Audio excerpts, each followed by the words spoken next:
इस देश के सबसे बड़े शिखर कवियों में से एक हमारे साथ पद्मश्री अशोक चक्रधर जी मौजूद हैं और ये सन्नाटा मुझे चुभ रहा है। इस सन्नाटे को तोड़ने की जरूरत है। जोरदार तालियां अशोक चक्रधर जी के लिए। अभी अशोक जी जब आए, हम लोग पीछे ग्रीन रूम में बैठे बात कर रहे थे। मैंने एक किस्सा सुनाया सर को कि मेरे ख्याल से मैं क्लास तीसरी चौथी में पढ़ता होऊंगा। मेरे माता पिता को कवि सम्मेलनों में जाने का बहुत शौक था।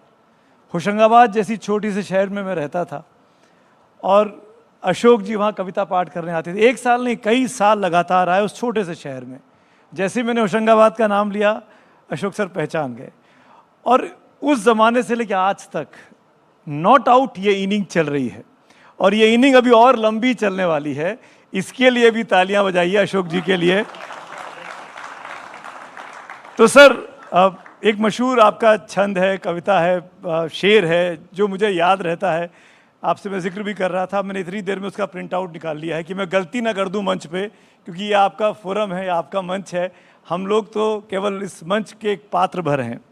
तो कुछ कविता ऐसी सर ने लिखी है कि तू अगर दरिंदा है तो मसान तेरा है, तू अगर दरिंदा है तो मसान तेरा है, और तू अगर परिंदा है तो ये आसमान तेरा है।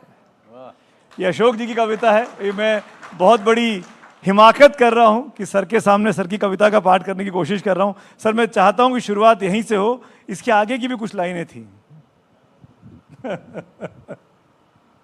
तू गर दरिंदा है तो ये मसान तेरा है। क्या करेगा दरिंदा? इस मसान को बढ़ाएगा। होशंगाबाद में सुनाई थी मैंने। तू गर दरिंदा है तो ये मसान तेरा है, अगर परिंदा है तो आसमान तेरा है। क्या बात है, वाह। तब अब अगले शेर पे वैसा करिएगा जैसा पहले शेर पे इन्होंने। हाँ, जोरदार तालियां आनी चाहिए भाई। अभी नहीं, रोक के रखिए, शेर तो होने दीजिए। तबाहियां तो किसी और की तलाश में थी, तबाहियां तो किसी और की तलाश में थी, कहां पता था उन्हें ये मकान तेरा है। क्या बात, वाह। तबाहियां तो किसी और की तलाश में थी, कहां पता था उन्हें ये मकान तेरा है। और छलकने मत दे अभी अपने सब्र का प्याला, छलकने मत दे अभी अपने सब्र का प्याला, ये सब्र ही तो असल इम्तिहान तेरा है। क्या बात, सब्र ही तो असल इम्तिहान तेरा है, आज के हालात में भी। बिल्कुल। और भुला दे अब तो भुला दे कि भूल किसकी थी, भुला दे कि अब तो भुला दे अब तो भुला दे कि भूल किसकी थी, अशोक चक्रधर सारा जहान तेरा है। लंबी गजल थी जी, उसके चंद शेर मैंने आपको कहे। अशोक जी, एक पुरानी कहावत है, हम हिंदी के छात्रों को पढ़ाई सुनाई जाती थी कि जहां ना पहुंचे रवि वहां पहुंचे कवि। अब उम्र के इस मकाम पर जब आप लगातार इनिंग पे छक्के मारते आ रहे हैं, नॉट आउट खेल रहे हैं, सारे फॉर्मेट का मैच खेल लिया आपने, टेस्ट मैच से लेके T20 और T10 और T6 के ज़माने में भी आप आ गए। अब ये कवि और कहाँ पहुँचना चाहता है? अब इस कवि के मन में और क्या रह गया है? कवि के मन में रह नहीं जाता है, कवि जहाँ चाहता है वहाँ बह जाता है। आहा, क्या बात। उसके लिए अंतरिक्ष उसका है, उसके लिए ब्रह्मांड उसका है, और वहाँ तक पहुँचने के लिए ये कथन कि कवि और रवि वाला मामला, जहाँ न पहुँचे रवि वहाँ पहुँचे कवि, सही है, लेकिन कहीं किसी ब्रह्मांड नक्षत्र से टकरा न जाए, इसलिए मैं कहूँगा कि जहाँ न पहुँचे कवि वहाँ पहुँचे, जहाँ न पहुँचे रवि, जहाँ न पहुँचे कवि वहाँ पहुँचे अनुभवी। तो हम उनकी भी वंदना करें जो हमारे राकेश के बाद अभी अभी गए हैं ऊपर अंतरिक्ष में, 40 साल बाद शुभांश। तो एक बार शुभांश का अभिनंदन कर दीजिए, क्योंकि उसने कवियों से बड़ा काम किया है। कवि तो एक अदना सा प्राणी है भाई साहब, लोग उसे बड़ा मान लेते हैं, ये वो लोगों का बड़प्पन है।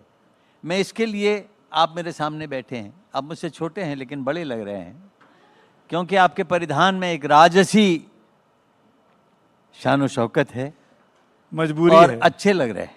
मजबूरी है अच्छे लगने की। आप जैसे आप जैसे अनुभवी नहीं, दिव्य मेरी भी और मजबूरी है कि बीवी से मांग के लाया हूँ दुपट्टा। मजबूरियां हैं। हमको हमारी स्टाइलिंग टीम से मिला है। चलिए, तो मैं जो कहना चाहता हूं वो ये कि ये दो तरफा मामला है, जी, हम दोनों के बीच का है, या मैं कहूं हम दोनों के बीच का है, आपके और हमारे बीच का है, या कहूं कि जिसको मैं घर छोड़ आया हूं, जिससे दुपट्टा लाया हूं, उसके और मेरे बीच का है। एक शेर सुन लीजिए, इसी जून के महीने में हुआ है। दिल की इस धड़कन में, दिल की इस धड़कन में हम दोनों की साझेदारी है।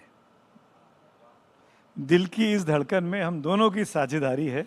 दिल की इस धड़कन में हम दोनों की साझेदारी है। आधी सांस हमारी, इसमें आधी सांस तुम्हारी। ओए होए, क्या बात है, क्या बात है। तो चाहे रवि पे पहुंचा दो, चाहे किसी और ब्रह्मांड के नक्षत्र की छवि पे पहुंचा दो, हम दोनों मिलकर पहुंचेंगे। अकेला कभी जा नहीं सकता, क्योंकि उसके हृदय में आप बसे होते हैं। वाह सर, हम लोग क्रिएटर्स मंच पे हैं। एनडीटीवी इंडिया की एक नई शुरुआत है, नई पहल है, और छोटी सी कोशिश ये है कि जिस मंच पे अशोक चक्रधर हों, वहाँ पर ऐसे युवा भी आ पाएँ जो कुछ काम करना चाहते हैं, जो आपके अनुभवों से सीखकर एक वक्त में अशोक चक्रधर बनना चाहते हैं। क्या अशोक जी कवि बन सकता है? क्या कवि की कोचिंग हो सकती है? क्या कवि को सिखाया जा सकता है कि नहीं, आज से तुमको ये कविता करनी है तो ऐसे लिखो? ऐसा कुछ नहीं होता।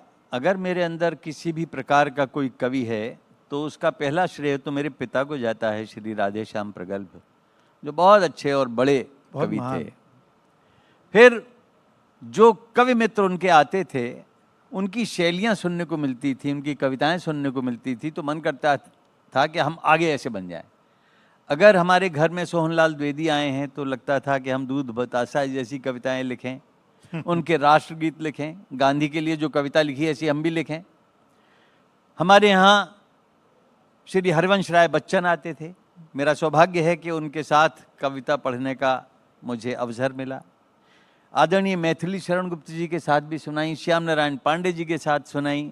तो देश में उस समय कवि सम्मेलन की परंपरा में जितने बड़े कवि थे, इसलिए मैं कह सकता हूँ उनका साथ निभाने के कारण, उनके साथ काव्य पाठ करने के कारण, कि आप मुझे मान सकते हैं कि मैं भी हड़प्पा की खुदाई से प्राप्त हुआ हूँ, जो ऐसा दूसरा व्यक्ति आपको मुश्किल से मिलेगा 75 की उम्र वाला, जो इन सब से मिल चुका हो। सब वरीय बड़े बड़े, मैं नाम लेके उनको और बड़ा बना सकता हूँ, लेकिन मैं कभी भी ये नहीं कहूँगा कि किसी प्रकार का छोटापन मेरे आए मन में। कोई चक्रधर बनना चाहता है, बन ले, अभी बन ले, लेकिन उसके बाद तू रामधारी सिंह दिनकर बनना, उसके बाद तू निराला बनना, उसके बाद मुक्तिबोध बनना, उसके बाद जयशंकर प्रसाद बनना, क्योंकि सीढ़ियां और भी हैं। अशोक चक्रधर पहली सीढ़ी हो सकता है, लेकिन अंतिम सीढ़ी तो कालिदास तक जाती है, ऊपर जाती है। ये सरलता, ये सहजता जो आपके स्वभाव में है अशोक जी, ये आपकी कविताओं में भी दिखती है। तो ये नैसर्गिक है या आप सोच के ऐसी कविताएं लिखते हैं कि जो 10 साल के बच्चे को भी समझ में आए और 80 साल के बूढ़े को भी समझ में आए?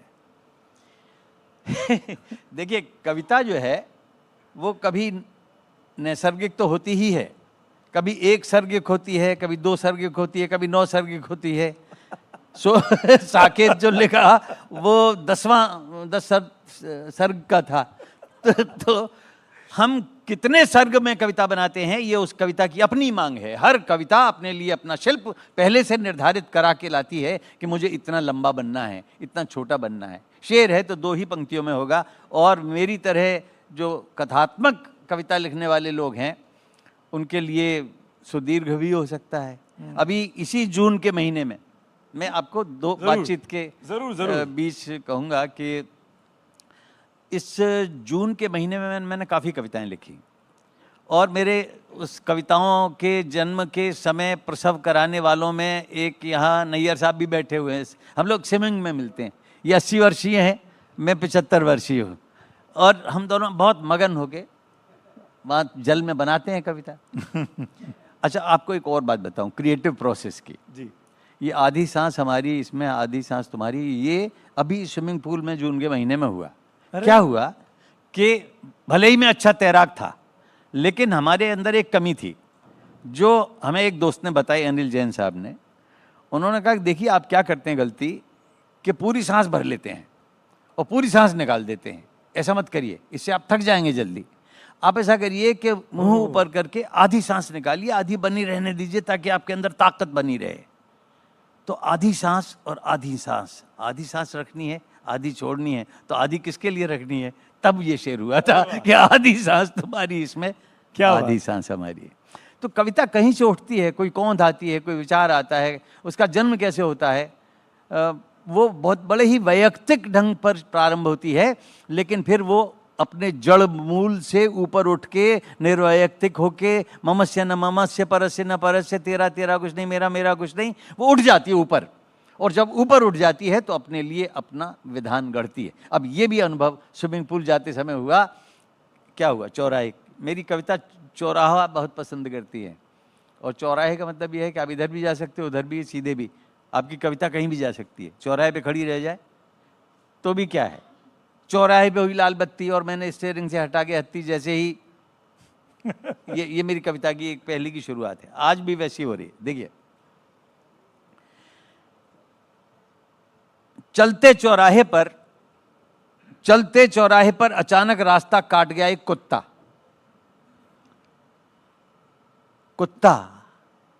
कुत्ता बच गया अलबत्ता। देखिए, जहां लगे वहां शब्द और उसमें स्तब्धता नहीं चाहिए। आप उसको देखिए, तोड़ के देखिए, उस घटना को जी के देखिए और फिर उसको सराहिए। अचानक रास्ता काट गया एक कुत्ता बच गया अलबत्ता। हाँफते हुए वो डिवाइडर पर जाकर रुका और मेरे प्रति धन्यवाद में झुका। फिर उसकी उठती हुई आंखों से आवाज आई, तुम ठीक तो हो मेरे भाई? क्या बात है। तुम ठीक तो हो मेरे भाई? मैंने सूंघी तुम्हारी कार, तुमने मेरी रफ्तार, माना कि लाइट रेड नहीं पीली थी, लेकिन हालत हम दोनों की ढीली थी। वाह। एक का दुक्का ताली नहीं, एक ताली बजे तो सब बजा दे रहे हैं। देखिए, मैं वर्णन कर रहा हूं, अब कुत्ते की मानसिकता देखिए और मेरे प्रति उसका सद्व्यवहार देखिए। माना कि लाइट रेड नहीं पीली थी, हालत हम दोनों की ढीली थी, भय की मात्राएं बढ़ गई थी भाया, हाँ तुमने पूरी ताकत से ब्रेक दबाया। और अगली पंक्ति संभालिएगा, हम दोनों क्यों बच गए मेरे भाई? क्योंकि मैंने भी पूरी ताकत से दुम दबाई। वाह, क्या बात है, जोरदार तालियां। मैंने भी पूरी ताकत से दुम दबाई। इंसान बोला, है मैं ब्रेक न मारता तो क्या करता? अगली फिर संभालिएगा, मैं ब्रेक न मारता तो क्या करता? तू कुत्ते की मौत मरता। वाह, कुत्ते की मौत मरता।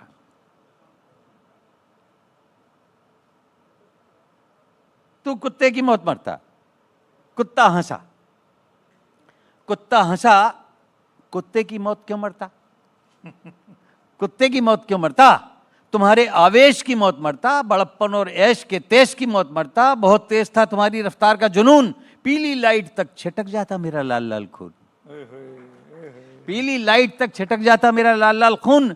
क्रोध में तो मैं भी आ सकता हूं, ताव तो मैं भी खा सकता हूं। ले सुन ले, सड़क के स्वयंभू करता और धरता, अगर वहां बिल्ली तेरा रास्ता काट जाती तो तू अपशकुनी मौत मरता।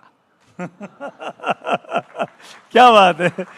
अगर बिल्ली तेरा रास्ता काट जाती तो तू अपशकुनी मौत मरता।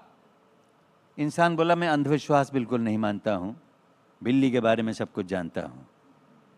कुत्ता बोला, मैंने भी सारी दुनिया सूंघी। अब देखिए, कविता का इतना सारा वितान मैंने ताना है, लेकिन कहां जाना है ये देखिएगा। कुत्ता बोला, मैंने भी सारी दुनिया सूंघी है, लेकिन प्यारे इन दिनों मेरी भौंक भाषा गूंगी है। चाहो तो मेरी आंखों में पढ़ लो, वरना रेड लाइट पर ही आगे बढ़ लो। सुनो, इजराइल को ईरान पर नकेल चाहिए, चीन को ईरान का तेल चाहिए, रूस को मारामारी का खेल चाहिए, अमेरिका को हथियारों की सेल चाहिए, और संभालिएगा। और हमारे भारत को ताकत के साथ आपस का इंसानी मेल चाहिए। क्या बात है, क्या बात है, क्या बात है, बहुत खूब सर, बहुत और खूब। हमारे भारत को ताकत के साथ आपस का इंसानी मेल चाहिए। लेकिन वक्त ऐसा आने वाला है कि पता ही नहीं चलेगा किसने किसको मारा है। अब हमारी कुत्तानियत को भी तो तुम्हारी इंसानियत का सहारा है। कितना गहरा है सर। अभी हमारी कुत्तानियत को भी तुम्हारी इंसानियत का सहारा है। सब मर गए तो पूजा बचेगी न पाठ, लकड़ी बचेगी न काठ, गीत बचेगा न संगीत, सभी रहेंगे भयभीत। कहीं ऐसा न हो कोई Trump, Netanyahu, Khomeini, Putin, Xi Jinping, Kim Jong Un, पुश्तैनी इंसानियत का रास्ता काट जाए और इस धरती को लाशों से पाट जाए।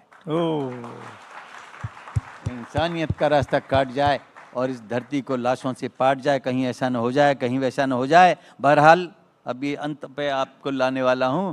बहरहाल थैंक यू इंसान, बच गई मेरी जान। पर याद रखना तुम्हारा अहंकार कुत्ते बिल्ली के मुहावरों से बड़ा है। बत्ती हरी होने वाली है, चलता हूं सड़क के उस पार।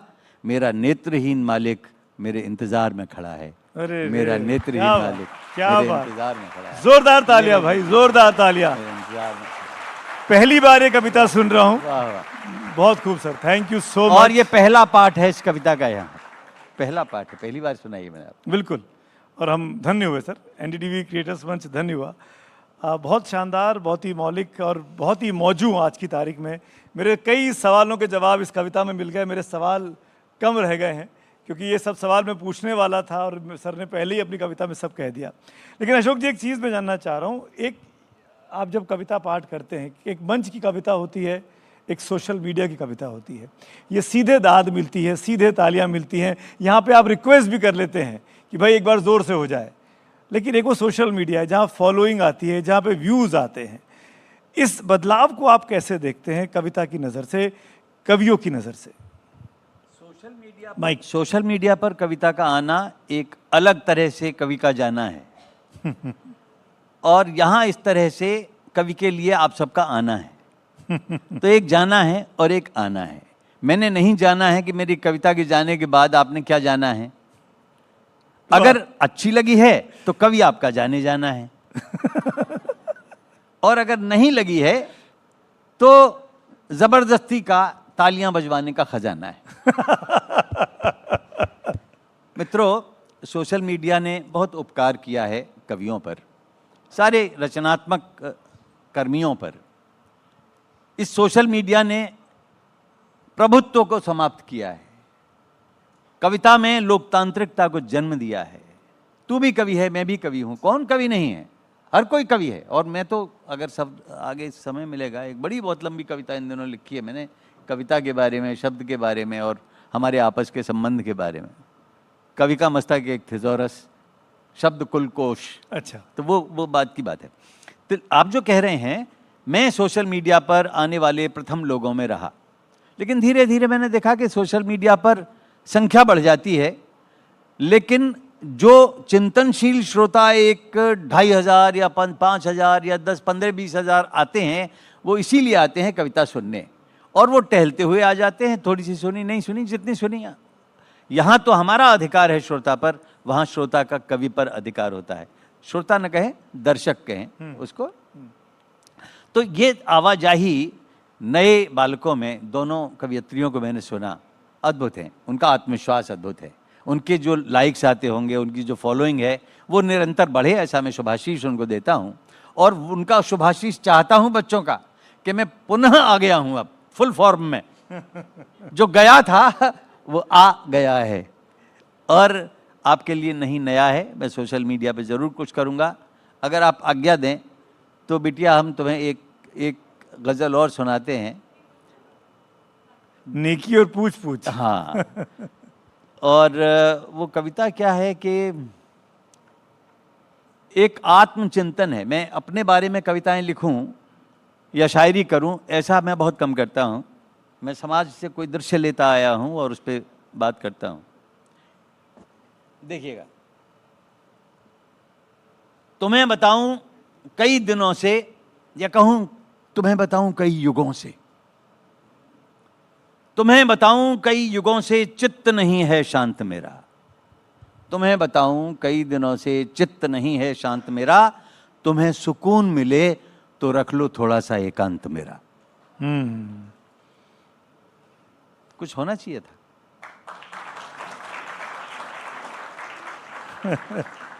तुम्हें बताऊं कई हर बार होगा ऐसा, हर बार होना चाहिए। तुम्हें बताऊं कई दिनों से चित्त नहीं है शांत मेरा, तुम्हें सुकून मिले तो रख लो थोड़ा सा एकांत मेरा। क्या बात। इसकी जरूरत नहीं थी, इस पे तो हो चुकी थी।